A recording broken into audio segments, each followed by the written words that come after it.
الحمد لله رب العالمين والصلاة والسلام على سيد الأنبياء والمرسلين وعلى آله وصحبه أجمعين. أما بعد أعوذ بالله من الشيطان الرجيم. بسم الله الرحمن الرحيم. ألف لام ميم ذلك الكتاب لا ريب فيه هدى للمتقين الذين يؤمنون بالغيب ويقيمون الصلاة ومما رزقناهم ينفقون والذين يؤمنون بما أنزل إليك وما أنزل من قبلك وبالآخرة هم يوقنون أولئك على هدى من ربهم وأولئك هم المفلحون. یہ قرآن کریم کی سورہ بقرہ ہے. احادیث میں بھی اور آثار صحابہ میں بھی اس سورت کا نام سورہ بقرہ ہی دیا گیا ہے. یہ قرآن کریم میں سورہ فاتحہ کے بعد متصلاً یہ سورت ذکر کی گئی ہے. نزول کے اعتبار سے یعنی قرآن کریم جو نازل ہوتا تھا اس کی ترتیب الگ ہے، اور قرآن کریم جو ہمارے سامنے جس ترتیب سے موجود ہے وہ ترتیب الگ ہے. چونکہ قرآن کریم کا نزول ضرورت کے مطابق نازل ہوتا تھا. جس وقت جس حکم کی ضرورت ہوتی اس کے مطابق آیتیں نازل ہوا کرتی تھی. اس لیے نزول کے اعتبار سے جو ترتیب تھی وہ الگ ہے. یہ ترتیب بھی اللہ تعالیٰ کی طرف سے بتائی ہوئی ہے. اور جب بھی کوئی آیت نازل ہوتی تو نبی کریم صلی اللہ علیہ وسلم اپنے صحابہ رضوان اللہ علیہم اجمعین کو بتلا دیتے کہ یہ آیت فلاں سورت کے اس نمبر پر یہ آیت ہے. بہرحال یہ سورہ بقرہ ہے. یہ سورت مدنی ہے. گزشتہ مجلس میں ہمارے سامنے بات آ چکی کہ مدنی سورت کس کو کہا جاتا ہے اور مکی سورتیں کس کو کہا جاتا ہے.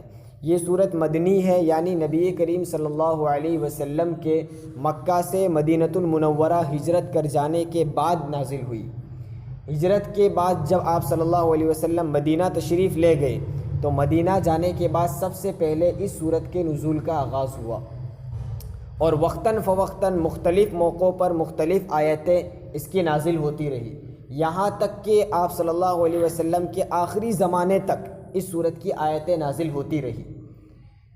اور آپ صلی اللہ علیہ وسلم مکۃ المکرمہ میں حج کے لیے جب تشریف لے گئے، مدینہ سے واپس مکہ حج کے لیے تشریف لائے تھے، اس وقت بھی یہ آیتیں نازل ہوئی. یہ بالکل آخری زمانہ ہے، یعنی سن ہجری 10 کا زمانہ ہے. اس وقت بھی آیتیں نازل. اور اسی صورت میں ایک آیت وَاتَّقُوا يَوْمًا تُرْجَعُونَ فِيهِ إِلَى اللَّهِ، یہ قرآن کریم کے نزول کے اعتبار سے سب سے آخری آیت ہے. اس آیت کے نازل ہونے کے بعد کچھ عرصے کے بعد آپ صلی اللہ علیہ وسلم اس دنیا سے رخصت ہو گئے اور ہمیشہ کے لیے وحی کا سلسلہ بند ہو گیا. اس لیے یہ سورت جو ہے مدنی ہے. اس سورت کے بہت سارے فضائل بھی ہیں. جو لوگ اس کی تلاوت کرتے رہتے ہیں تو جادوگر کا جادو اس پر اثر نہیں کرتا ہے. جس گھر میں اس سورت کی تلاوت کی جاتی ہے شیطان اس گھر سے بھاگ جاتا ہے. یہ قرآن کریم کی سب سے بڑی سورت ہے. اس کی 286 آیات ہیں اور اس کی رکوعات 40 رکوعات ہیں. اس کے کلمات 6221 کلمات ہیں. کلمات یعنی شبد. اور اس کے حروف 25500 حروف ہیں. حروف اور کلمات میں فرق ہے. کلمہ پورا شبد جس کو ہم کہتے ہیں اس کو کلمہ کہتے ہیں، اور وہ جن حروف سے مل کر بنتا ہے. جیسے ایک کلمہ ذالک، اس میں ہے دال لام کاف، یہ حروف ہیں، 3 حروف ہیں، اور یہ 3 حروف سے مل کر ایک کلمہ ہے. بہرحال اسی صورت کے اندر ایک آیت ایسی ہے جو پورے قرآن کی تمام آیات میں سب سے افضل اور سب سے اشرف سمجھی جاتی ہے. وہ آیت ہے آیت الکرسی، 3 پارے کی ابتدا میں ہے. یہ صورت یہاں سے شروع ہوتی ہے، تقریباً 2.5 پارے تک یہی ایک صورت ہے. 3 پارہ آدھا ہونے سے پہلے 2 رکوع پہلے یہ صورت ختم ہوتی ہے. اس صورت کی ابتدا کی گئی ہے الف لام میم سے.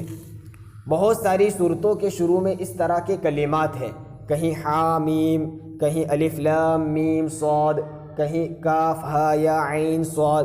ان سب کلمات کو حروف مقطعات کہا جاتا ہے. اس کا حقیقی معنی کیا ہے وہ اللہ کے علاوہ کوئی نہیں جانتا۔ یہ رموز اور اسرار میں سے ہیں، یہ اللہ تعالیٰ نے اس کے مفاہیم کو بیان نہیں کیا۔ ممکن ہے کہ وہ رسول اللہ صلی اللہ علیہ وسلم کو بتلائے گئے ہیں اس کا معنی، لیکن حضور نے اس کی تبلیغ نہیں کی۔ حضور کو اس بات کا مکلف نہیں بنایا تھا کہ اس کے مفہوم بھی، اس کی تفسیر بھی آپ بیان کرو، اس لیے نبی اکرم صلی اللہ علیہ وسلم کی طرف سے بھی اس کی کوئی تفسیر منقول نہیں ہے۔ لیکن اس کا مطلب یہ بھی نہیں ہے کہ یہ کلمات بیکار ہے، بے ضرورت ہے، نہیں، اس کے بھی بہت سارے فوائد ہیں، اور سب سے بڑا فائدہ یہ ہے کہ ہم اس کو پڑھتے ہیں، اس پر ہمیں ثواب عطا ہوتا ہے، اس پر ہم ایمان لاتے ہیں، اس پر ایمان لانے کا بھی ثواب ہے، یعنی ہم دل سے یقین رکھتے ہیں کہ یہ کلمہ جو اللہ تعالیٰ نے نازل کیا ہے وہ اللہ کی طرف سے اترا ہوا ہے، اور اس کا جو معنی اللہ کے یہاں مراد ہے وہی سچ اور حق ہے۔ اس طرح کے بہت سارے کلمات ہیں، ہر صورت کے شروع میں ہیں۔ اب بہت سارے علماء نے اس کے مفہوم کو بیان کیا ہے، لیکن وہ یقینی اور قطعی نہیں ہے کہ اللہ کا اس کلمے سے مراد اور مطلب یہی ہے، ایسا ضروری نہیں، لیکن وہ صرف سمجھنے کے لیے، عقل کے قریب لانے کے لیے اس طرح کے اس کے مفاہیم اور مطالب بیان کیے جاتے ہیں۔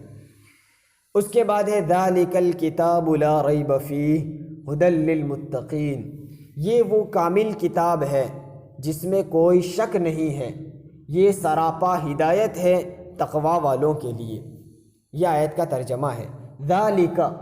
ذالک کا مطلب ہوتا ہے وہ، جس طرح ہم اشارہ کر کے کسی چیز کی طرف اشارہ کرنا ہوتا ہے بولتے ہیں یہ وہ، قریب میں کوئی چیز ہو تو بولتے ہیں یہ، دور کی چیز ہو تو اشارہ کر کے کیا بولتے ہیں وہ۔ اسی طرح ذالک کا معنی ہے وہ کتاب۔ اب یہاں ذالک وہ لائے، حالانکہ قرآن تو ہمارے سامنے ہے، جس وقت اتر رہا تھا تو نزول بھی صحابہ کے سامنے تھا، تو یہ کہنا چاہیے کہ یہ قرآن، لیکن اس کے بجائے کیا کہا؟ وہ قرآن۔ دور کی طرف اشارہ کرنے کے لیے جو لفظ استعمال ہوتے ہیں وہ لفظ لائے۔ کیا وجہ ہے؟ اس لیے کہ دیکھیے جس چیز کی طرف اشارہ کرتے ہیں بہت سی مرتبہ وہ چیز تو ہمارے سامنے ہوتی ہے، نگاہوں سے نظر آتی ہے، جیسے یہاں ہم بیٹھے ہیں تو کوئی چیز دور جو ہمیں نظر آتی ہے ہم اس کی طرف اشارہ کر کے بھی وہ بولتے ہیں۔ کبھی ایسا ہوتا ہے کہ وہ چیز حقیقت میں قریب ہوتی ہے لیکن اس کا درجہ، اس کا رتبہ اتنا بلند ہوتا ہے کہ وہ گویا ہمارے قریب ہوتے ہوئے بھی بہت دور ہے۔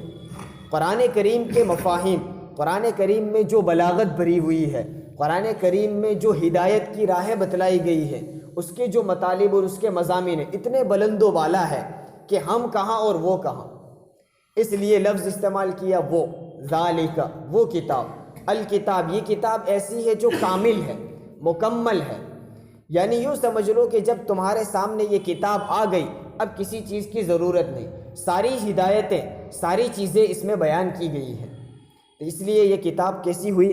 کامل کتاب ہے۔ پھر کہا لا ریب فیہ، اس میں کوئی شک نہیں ہے۔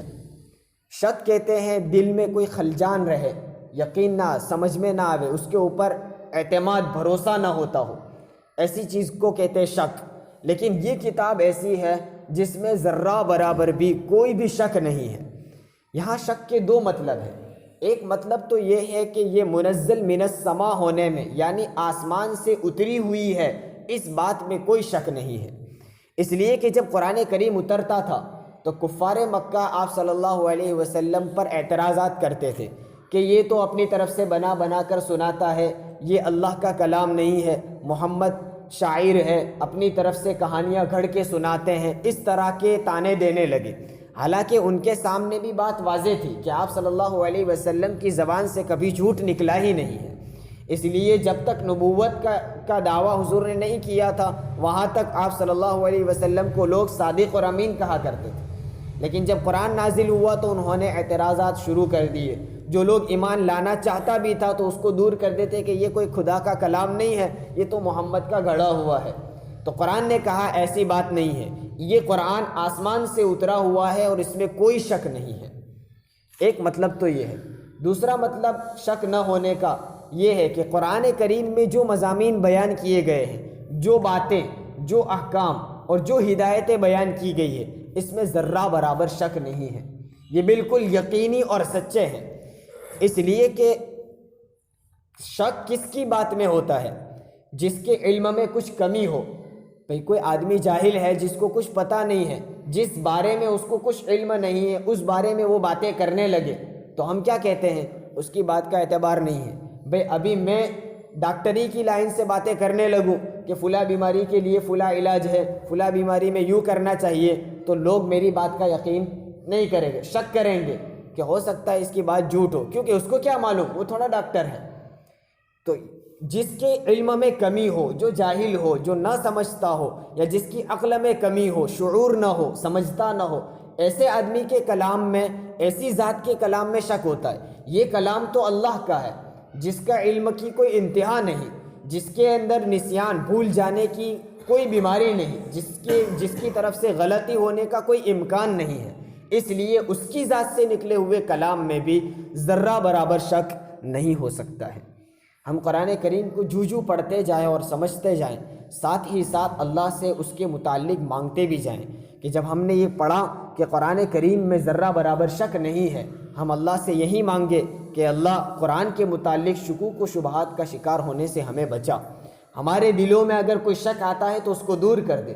یہ کتاب ایسی ہے جس میں کوئی شک ہے ہی نہیں، اگر پھر بھی ہمیں اس کے اندر کوئی چیز ایسی لگتی ہے، ہماری عقل کی وجہ سے، ہماری ناقص عقل کی وجہ سے ہمیں ایسا لگتا ہے کہ یہ کیسے ہو سکتا ہے، یہ تو غلط ہوگا، تو ہم کہیں گے نہیں، یہ ہمارا مشاہدہ اگرچہ ہو، ہماری دیکھی ہوئی چیزوں کے مقابلے میں یہ غلط ہمیں نظر آتا ہو، تب بھی ہم کہیں گے ہمارا دیکھنا غلط، ہمارا مشاہدہ غلط ہے، ہماری سوچ غلط ہے، لیکن قرآن میں کوئی چیز غلط نہیں ہو سکتی ہے۔ اس زمانے میں مسلمانوں کو قرآن کریم سے اور شریعت اسلام سے شکوک و شبہات کا شکار بنایا جاتا ہے۔ مسلمانوں کے دماغ میں ایسی بات ڈالی جاتی ہے کہ وہ شک میں پڑ جاتے ہیں کہ اسلام میں بھی ایسا ہے، حالانکہ چونکہ ہم نے قرآن کو صحیح سمجھا نہیں ہے، اس لیے ہم ان کی باتوں میں آ جاتے ہیں اور خود اپنے مذہب اور اپنی کتاب کے متعلق ہم شک کے شکار ہو جاتے ہیں، اس لیے اس سے بھی بچنا چاہیے۔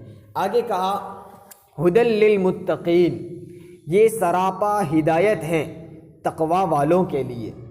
یہ کیسی ہے؟ سراپا ہدایت ہے، یعنی یہ قرآن ہدایت ہی کے لیے اتارا گیا ہے، اس میں رہنمائی ہے، سیدھے راستے کو بتلایا گیا ہے۔